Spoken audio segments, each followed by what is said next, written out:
Here's the bottom line with no offense towards anyone. Whether it's by design or by incompetence, the people in charge of the American government today are leading us on a road that will rob us of everything that makes us special. It's very simple. If we stay on this road we're on right now, if we continue to do the things that they are doing now in Washington, this nation will not continue to be exceptional, period. We will lose the things that make us unique, that help us stand apart from the rest of the world. And that's what this election's about. This election is not a choice between simply a Republican and a Democrat and an opportunist. This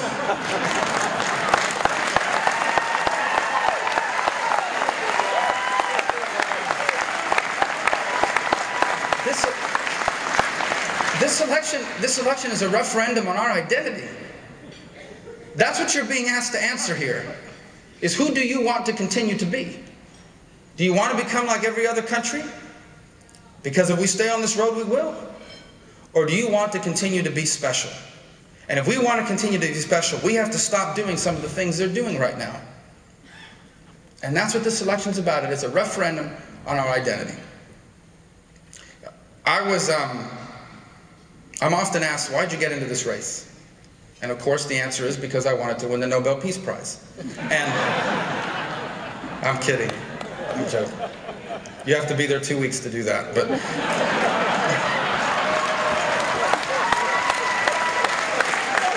I'm often, and look, I get it. A year and a half ago, even a year ago at this time when I came to this meeting, I was trailing badly in the polls, and I'll be blunt, I mean, I understood. Running against the incumbent governor in your own party, in your own state, is not the next logical step up the political ladder.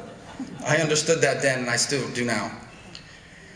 I got into this race because at least for me personally, this idea that America is special and unique is not something that I read about in a book. It isn't some article I picked up in a magazine or even a talking point that I lifted out of a focus group. I know it firsthand. I'm a generation removed from a very different life. My parents were born into a society pretty much like every other society in the world, where if you're not born to the right family and you don't come from the right social circle, there's only so far you can go. That's the way it is in almost everywhere else in the world.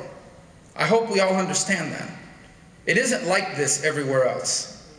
In almost every other country on this planet, if your parents are not the right people, whatever that means, you can only go so far. And think about how different that is from the place I grew up in. I don't ever remember feeling limited by anything. I don't ever remember feeling because my last name ends in a vowel, because my dad was a bartender and my mom was a maid and they were born in another country, that there were things I couldn't do. I don't ever remember feeling limited by any of that. And rightfully so. Because I was privileged to be born a citizen of a place, unlike any other in all of human history.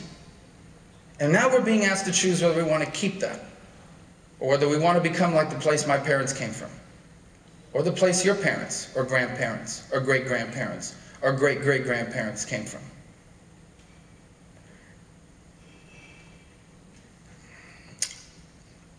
Sometimes we take things that we have in our life for granted. We don't fully appreciate things until they're gone. We've experienced that with people that we love. And maybe that's what's happening now with our country.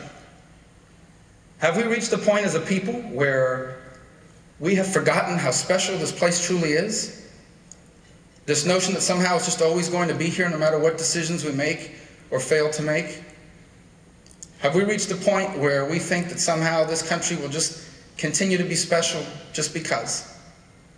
I hope not, because it won't. That's what this election's about in 2010. It's the reason why I'm running for the U.S. Senate. It's the reason why I'm so proud to be the Republican nominee, and it's the reason why I know that in November, just 7 weeks from this Tuesday, not only will we win this U.S. Senate seat, but we will win every single seat on this cabinet, and God willing, take majorities in at least one, if not both of the chambers in Washington, so that we can once again have a chance to do what every generation of American before us has done. Stand up and fight so that our children inherit what they deserve to inherit. The single greatest society in all of human history. Thank you.